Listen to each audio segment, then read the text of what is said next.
Perfect. Good afternoon and welcome to the KBFA podcast. It's Justin Howard here with our special guest today, Christy Davis. Christy is from the Rural Development.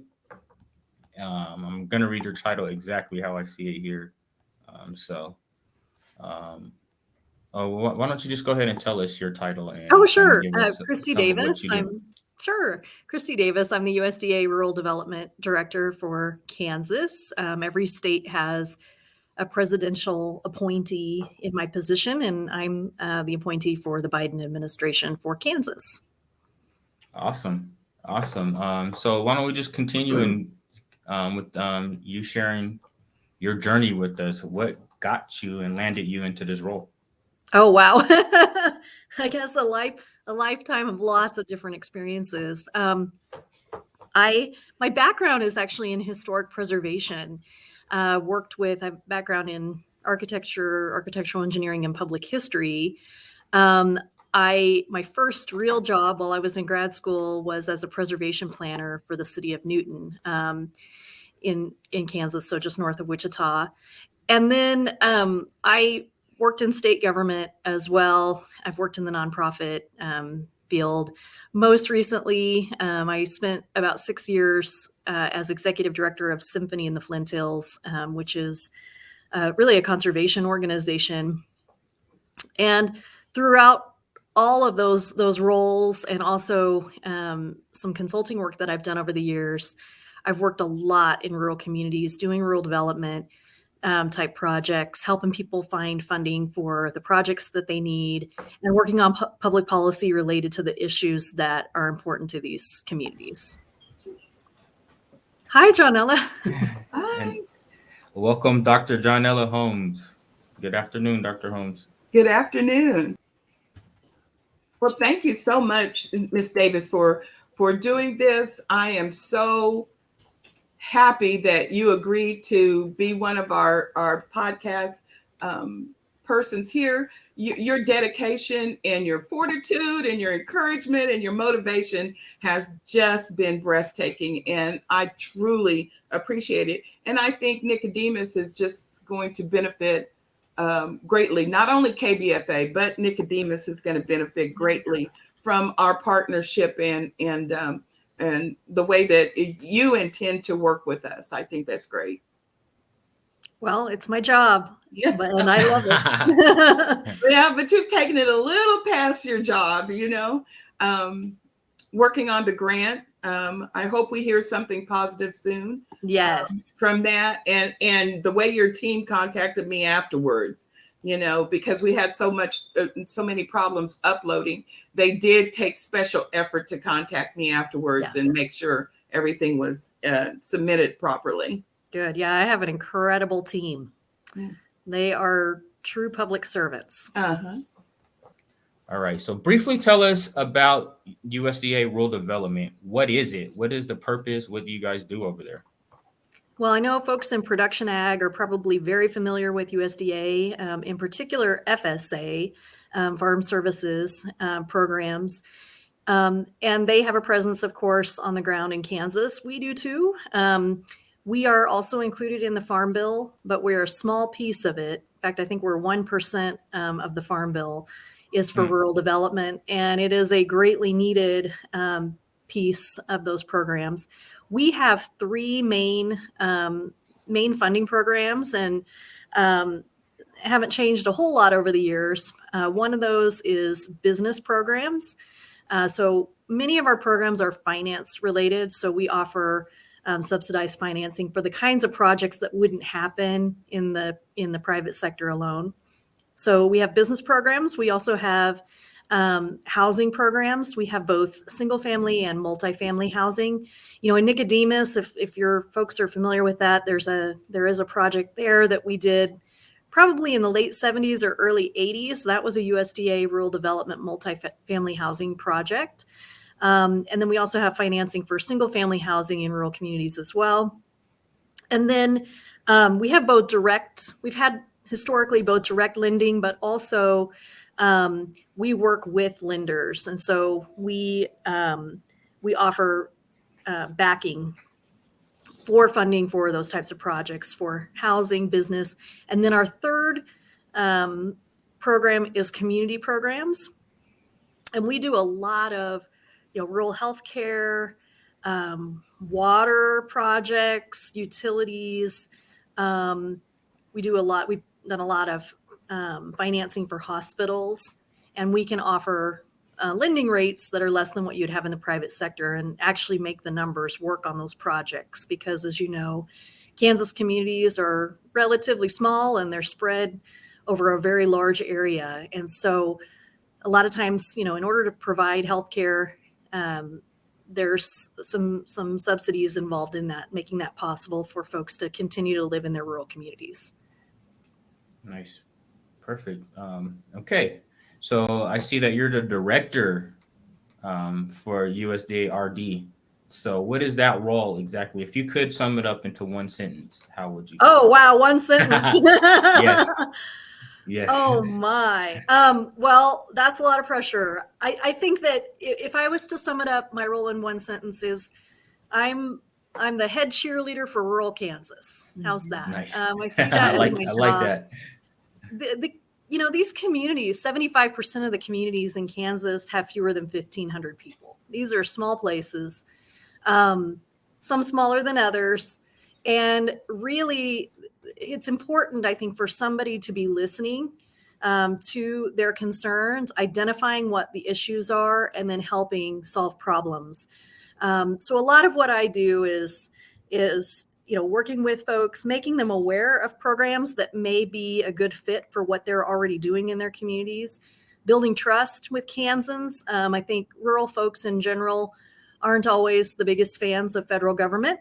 And then a lot of what I do is try to stay on top of the trends and developments and funding that could help our rural communities, and then educate Kansans about that. And then that involves using that information to help folks solve the problems in their communities. So that's really most of what I do. And sometimes I take on some special projects if we have a statewide initiative, a particular issue. For instance, I'm very interested in childcare, and I've done a lot of work in that area, helping communities. And so it's working with lots of stakeholders, trying to coordinate efforts of federal government as well as state government and local governments to make these things happen. Nice. You mentioned something about some of the trends that you're seeing. Do you care to speak to that a little bit? Some of the trends you're currently seeing right now? Absolutely. I mean, I think every community in Kansas is struggling with housing. I think that there's an idea that in rural America that populations are shrinking, and it wouldn't occur to someone that we have the housing issues that we have, but we do have an aging housing stock. A lot of times we have, in the community I live in, we have a lot of little houses that, historically may have worked for families, but may not function that way anymore. And so that's a constant need. And I think it's even more challenging now because we really need tradespeople working in rural communities. It's hard to get folks. Well, for one thing, there's not enough tradespeople, but those who are out there building have an incentive to work often in larger cities on larger projects. They get a bigger return on their investment that way. And so we've really been promoting public policies that allow those projects to be possible in rural communities. And we're seeing that in coordination with the Kansas Housing Resources Corporation and other things happening at the state level. We're beginning to see some progress in that direction. Another huge trend that was identified in the 2018 Farm Bill and has been emphasized the last several years is broadband expansion. There's a lot of communities in Kansas, especially the smallest communities, that don't have access to good broadband. And as you all know, it's essential to getting anything done. And I love living in a rural community, and I'll live in a rural community as long as I can do that and make a living. And Nice. it's a lot easier for folks who want to do that if they have the technology to access, in particular, remote work, which is, I think, more and more common. Another huge trend, couple trends, hospitals, of course, continue to be a trend, but one of the things that we're starting to understand, I think, society-wide, is the importance of childcare for everybody. And in rural communities, there's often kind of a hodgepodge, or in many rural communities, the expectation is that you're going to have a multi-generational safety net, right? You've got your family in the same community and you figure it out. And that's not always easy. And if we want to continue to attract back folks who maybe are from a particular community, or attract folks who haven't lived in a rural community, that's an expectation. And it's a huge challenge because the numbers, if daycares, if childcare's made lots of money, the private sector would have solved that problem a long time ago. So that's a huge trend that we're seeing as well. And there's many. One positive that I see is a lot of downtown redevelopment, and that's really exciting in many of our communities now. Nice. Great answer. I'm excited to hear about some of those initiatives, and being someone who also just moved back. I couldn't get exactly into Nicodemus, but it was something that I wanted to, and I know there has to be opportunity there. And so, I know that the efforts that you guys are doing, it does go places, and it will work. If you build it, they will come. So. Right. Right. And it's really hard. If it was easy, these problems would have been solved a long time ago. It's hard. Right. So are you in Hill City, or where are you based, Justin? So I'm a little further west. I'm in Colby now. Okay. Our farm's just south of Oakley. But okay. I have got real familiar with all of the highways around here, traveling a bit. So, but I mean, I imagine that might be a part of it too, just the commute and stuff, because everything is spread out, like you were mentioning. So it's something that you have to adapt to, and I feel like I am. So where were you Dr. living H, before you moved back? Denver, All Colorado. right. Yeah, that is a difference, isn't it? It is. It is. But I was excited to come back, and like I said, I wanted to get into Nicodemus. The cards didn't fall that way, but definitely still interested in it. And like I was saying, it's not too late. It's not. It's not, and I recognize that too, for sure. But like I said, if there's opportunity, people will come. I know that for a fact. So that's what Dr. H is doing over there, making those opportunities for people and building out for Nicodemus and stuff. But kind of to stay on track, we're going to switch gears a little bit, and let's talk about some more of those resources.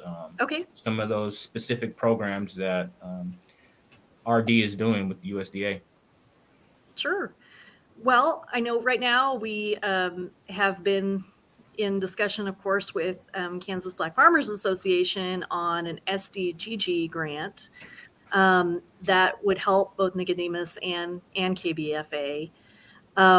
We have, obviously, there are a lot of needs in small communities, and in the case of Nicodemus, one of the things that we, of course, heard about and Dr. Holmes pointed out was the water system there. And I don't think there's been investment in that probably since the WPA.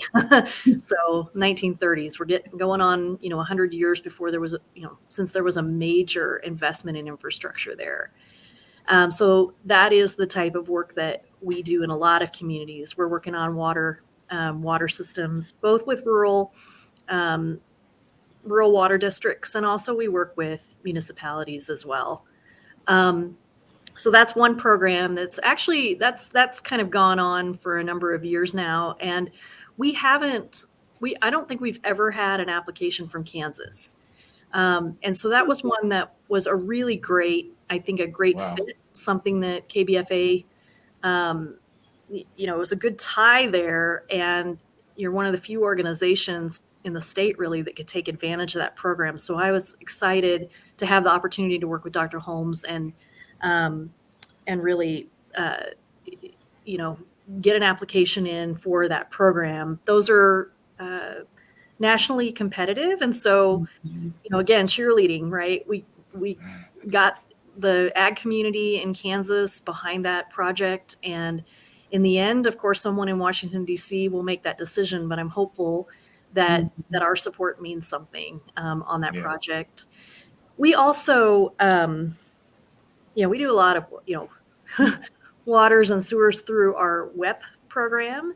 And then we have one of the recent programs that we've done, we've had some additional programs come through and additional funding come through the Inflation Reduction Act.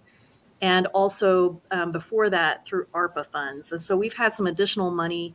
One of our programs is called REAP, and it's Rural Energy for America program. That's a program that's designed to help businesses enhance their energy efficiency. And so if you have you've got an old building and there hasn't been investment in it, and you've got a business there, that helps support some improvements to enhance energy efficiency there and do something that's a little more green conscious. And so we've had some additional funding for that program in particular. We also have had some additional funding for telemedicine, which you're in Northwest Kansas, you know how important it is. It was actually a Kansan who really innovated the idea of telemedicine. And so we're pretty proud that we've had some projects that have been able to take advantage of those funds. It's distance learning and telemedicine. Sometimes we've got small school districts where they don't have a school counselor, let alone a school psychologist or psychiatrist, and they need mental health services. They can partner with healthcare providers elsewhere to provide that service within their school. Or you have you need services at a jail, and there's a problem with transporting folks to go have those services. That's the kind of thing that telemedicine and distance learning and telemedicine program can support. So that's just a couple of examples. We have, we've got, I think, 200 plus programs. There's many programs. And so what I often try to do, I can't be an expert at all of them. I have an incredible staff. They know the programs very well. And so often what I'll do is I'll work in a community, I'll go visit a community, find out what their needs are, and then work with the staff to really identify what of the programs we have would be the best fit. So that's often what we wind up doing, because there are so many programs. Nice. Okay, perfect. Let's see. Now, there was a socially disadvantaged groups grant that recently closed. Yep.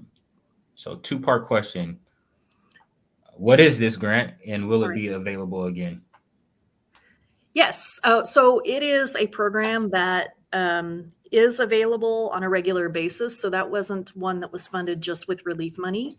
The program is really designed to enhance technical assistance that farmers cooperatives and other organizations that focus on socially disadvantaged groups can take advantage of to really build their co-op program. And so I worked with Dr. Holmes to prepare, she was preparing an application for that program. We got the application in, and we know that it's going to be funded let me back up. We know that they will be identifying those that are funded. We don't know that this particular project will be because it's a nationally competitive program. But our application is in. It's our only application from Kansas, and it comes with really the endorsement of almost everybody we talked to from the ag community in Kansas. So that was a great plus. And then we should be hearing whether or not that project is funded by the end of summer. certainly by the end of the federal fiscal year, which is September 30. Perfect. Okay, and so this is the Rural Cooperative Development Grant Program, right? It's actually different than that. It's similar. It is similar to the Rural Cooperative Development Program, but this one really focuses on socially disadvantaged groups. Gotcha. And so it's a narrower focus, and I think it gives KBFA a more competitive advantage, really, with this program. So it is very similar to that program, but this one really focuses on socially disadvantaged groups for this one. Got you. And so can you give us a little bit more insight into the RCDG grant program? That would be the Rural Cooperative Development Grant. Yeah, so it is, that is a program that specifically applies to rural cooperatives who are either who are in the process of being established or that are already established. And it gives them the funding that they need and the resources they need to provide technical assistance to their members. And usually it's something new, but oftentimes it's a program that allows for a co-op to become established. Sometimes it's a business plan. It's identifying the programs that the producers qualify for, and then the funding and the resources to give them access to those programs. Gotcha. Perfect. With it being technical assistance, a lot of the farmers don't understand. They think that the money is going to go directly to them or pay for some things. But what it does is it's going to help us bring in some consultants that will help us form those entities, right, and put that plan together. And so that's what this grant will do. And I think it's going to be powerful for us. Yeah, I mean, I think despite our best efforts, mm-hmm, most of us can agree that government could be more efficient, right? Mm-hmm. Yeah. But part of the reason that we have these technical assistance grants is because we recognize that we would like our programs to be more accessible for the folks who really need it. Mm-hmm. It's a challenge though, because one, our projects in Kansas are pretty small, right? So that makes it hard for us to compete, with the big boys a lot of times. The other thing I think it's, important to understand is that we're all in the business of trying to be the best stewards of taxpayer dollars. Mm-hmm. And so that means that, we have to comply with various, regulations, including environmental rules and so forth. And that, by its nature, makes it complicated to access federal money. And the biggest challenge that I see in rural Kansas is a matter of access. When you're working in rural communities elsewhere, there are people whose job it is to navigate all of these programs. We don't have that luxury in most of our communities here, mm-hmm, because 75% of our communities in Kansas have fewer than 1,500 people. That means we've got a lot of communities that don't have paid staff. They might have a city clerk. That person's running the show and doesn't have time to apply for grants and may not have time to navigate that process. And so that's a huge challenge, I think, in Kansas. It gives us a disadvantage because every program is a little different, but there are times where, rural communities are identified as communities with 50,000, fewer than 50,000 people. In Kansas, we call that a city, Right. And exactly. So it makes it really hard because we have so many. I think we have, over 600 municipalities. Our culture is very competitive. We don't, it's very difficult, I think, in Kansas to get even nearby rural communities to work together because they were born on competition. And so the more that we can really equip and enable organizations like Kansas Black Farmers Association to help their members access our programs, I think the better we'll be, because there's not, in most of our communities, there's not somebody whose job it is, to do that. And there's a lot of people who are putting in a lot of, volunteer time and, time as part of other jobs, but it's a huge undertaking to apply for federal funding. And so this is one way we can help. We try to help as much as we can on the ground, but our staff's pretty limited too. And so if we can equip other organizations to facilitate this type of work within their own membership, all the better. Absolutely. Absolutely. Perfect. Dr. H, anything you want to add before we get closing thoughts? Yeah, Christy, Ms. Davis, what do you see as a 2-3 year strategy for rural development and how the USDA can help with that? Yeah, it's I've been on the job for about a year, Mm-hmm. and there are a lot of challenges and a lot of changes happening. I think one of the things that we've seen is that, the relief money helped. I think it really helped communities, like ARPA funds in various communities. We're in the midst of divided government right now, so I think we're seeing some changes there. As far as, I'm going to give you two answers. One relates to my role. I think I see my job as sharing our Kansas experience with the folks in Washington, D.C. who are looking, at a broader vision for rural development. And part of it is just making sure that people are keeping our cultural trends, our geographical trends in mind when they're making that, public policy. Big picture vision. I'm really excited about some of the work that the state of Kansas has done, and also in coordination with Kansas Sampler Foundation, in particular, the Power Up and Go report. I think that is a great vision. Once I read it, I thought, well, we don't really need to replicate that.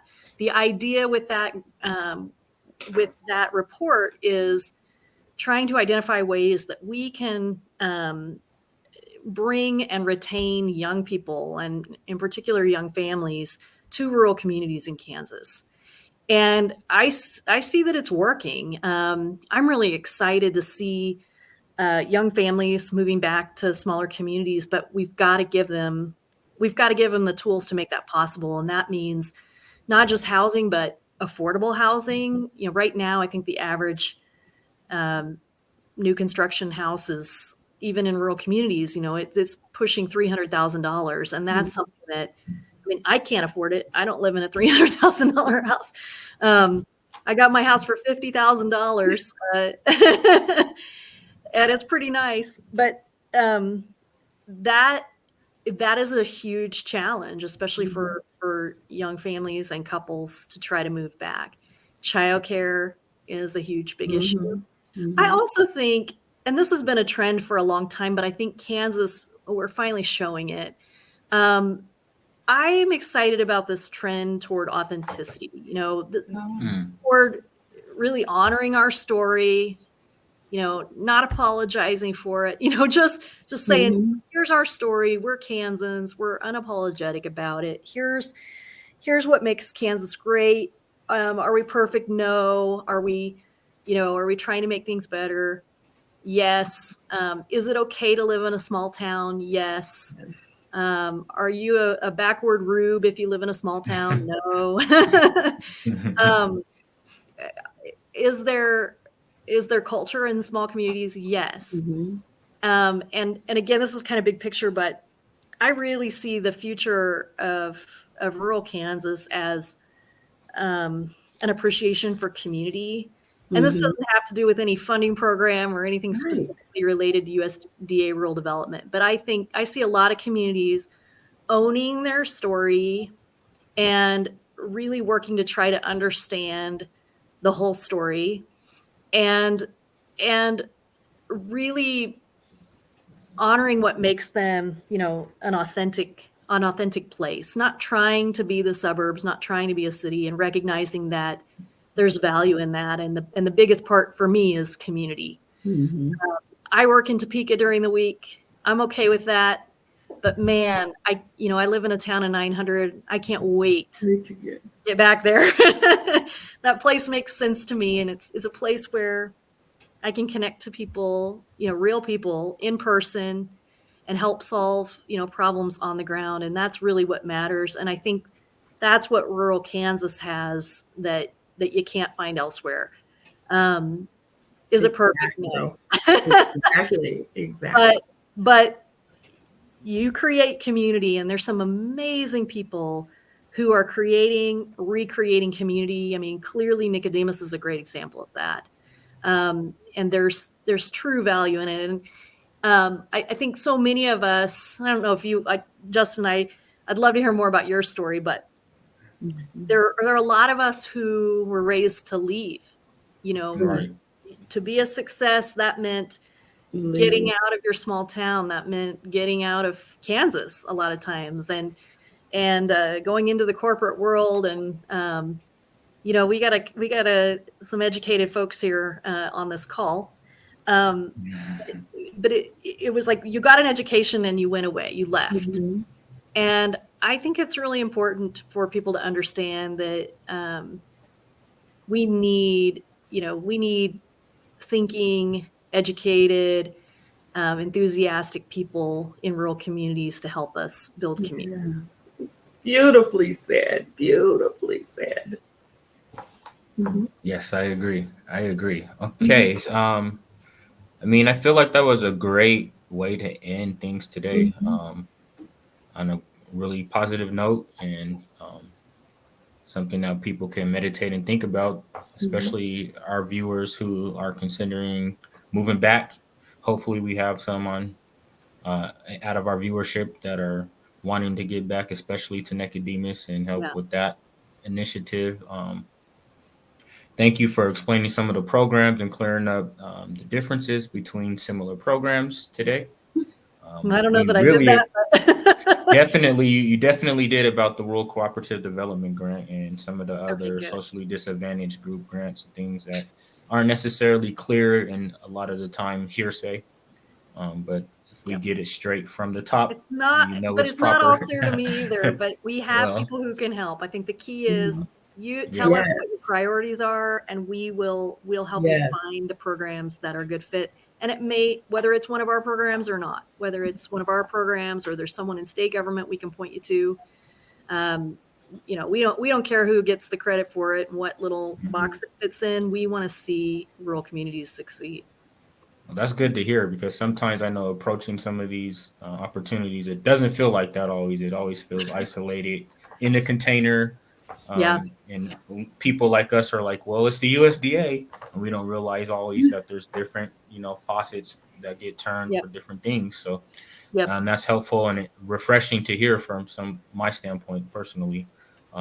But we would like to thank you, Christy, for joining us, taking time out your busy day, and elaborating on so many different things. Well, I appreciate the opportunity. I really enjoyed working with y'all and Dr. Holmes and Justin. I look forward to. I'm excited to hear your story and learn a little bit more about what you're doing. So keep up the good work. Oh, thanks. Yeah, and big shout out to Dr. H and the busiest woman I ever known. Not just woman, probably person. Like she has a clone somewhere that's doing other things right now as we speak. So thanks for being able to join us, Dr. H, today on the KBFA podcast. We'd like to also give a shout out to Lonnie, that's way down. I guess it's not down under in New Zealand, but down out there where he's at. And yes. Yep. And so again, thanks for joining us, and that's going to do it. My pleasure. Thank you. We'll talk soon.